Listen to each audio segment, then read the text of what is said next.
ବିଗତ 5 ବର୍ଷରେ ରାଜ୍ୟରେ 56,000ରୁ ଅଧିକ ସଡ଼କ ଦୁର୍ଘଟଣା ଘଟିଥିବା ବେଳେ ଏଥିରେ 27,000ରୁ ଅଧିକ ଲୋକେ ମୃତ୍ୟୁବରଣ କରିଛନ୍ତି। ସଡ଼କ ଦୁର୍ଘଟଣାରେ ମୃତ ଓ ଆହତମାନଙ୍କୁ ସରକାର କ୍ଷତିପୂରଣ ବାବଦରେ 23 କୋଟି ଟଙ୍କାରୁ ଅଧିକ ପରିମାଣର ଅର୍ଥ ପ୍ରଦାନ କରିଛନ୍ତି। ବିଧାନସଭାରେ ବିଜେପି ବିଧାୟକ ଟଙ୍କଧର ତ୍ରିପାଠୀଙ୍କ ଏକ ପ୍ରଶ୍ନର ଉତ୍ତରରେ ଏକ ସୂଚନା ଦେଇଛନ୍ତି ବାଣିଜ୍ୟ ଓ ପରିବହନ ମନ୍ତ୍ରୀ ବିଭୂତିଭୂଷଣ ଜେନା। ମନ୍ତ୍ରୀ ତାଙ୍କ ଉତ୍ତରରେ ଦର୍ଶାଇଛନ୍ତି 2020ରୁ 2024 ବର୍ଷରେ ରାଜ୍ୟରେ ମୋଟ 56,884ଟି ସଡ଼କ ଦୁର୍ଘଟଣା ଘଟିଥିବା ବେଳେ ଏଥିରେ ମୋଟ 27,167 ଜଣ ମୃତ୍ୟୁବରଣ କରିଛନ୍ତି।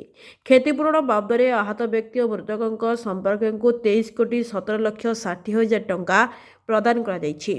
ସେହିଭଳି 5 ବର୍ଷରେ ସଡ଼କ ସୁରକ୍ଷା ବାବଦରେ ସରକାର 89 କୋଟି 73 ଲକ୍ଷ ଟଙ୍କା ବ୍ୟୟ କରିଥିବା ମନ୍ତ୍ରୀ ତାଙ୍କ ଉତ୍ତରରେ ଉଲ୍ଲେଖ କରିଛନ୍ତି। ମନ୍ତ୍ରୀ ତାଙ୍କ ଉତ୍ତରରେ ଆହୁରି ଦର୍ଶାଇଛନ୍ତି ସଡ଼କ ଦୁର୍ଘଟଣା ରୋକିବା ପାଇଁ ଲୋକମାନଙ୍କୁ ବିଭିନ୍ନ ଗଣମାଧ୍ୟମ ଜରିଆରେ ବ୍ୟାପକ ଭାବେ ସଚେତନ କରାଯାଉଛି। ଭାରୀଯାନ ଚାଳକମାନଙ୍କୁ ସହାୟକ ଯୋଜନାରେ ତାଲିମ ଦିଆଯିବା ସହିତ ପିକନିକ୍ ଋତୁରେ ସଡ଼କ ସୁରକ୍ଷାକୁ ଦୃଷ୍ଟିରେ ରଖି ଏସ୍ଓପି ପ୍ରଣୟନ କରାଯାଇଛି। ସଡ଼କ ସୁରକ୍ଷା ନିୟମ ଉଲ୍ଲଂଘନକାରୀଙ୍କ ବିରୋଧରେ କାର୍ଯ୍ୟାନୁଷ୍ଠାନ ପାଇଁ 37ଟି ଇଣ୍ଟରସେପ୍ଟର ଓ 38ଟି ହାଇୱା ପାଟ୍ରୋଲିଂ ଯାନ ମୁତୟନ କରାଯାଇଛି। ବ୍ୟୁରୋ ରିପୋର୍ଟ, ବିକଳ୍ପ ସମାଚାର।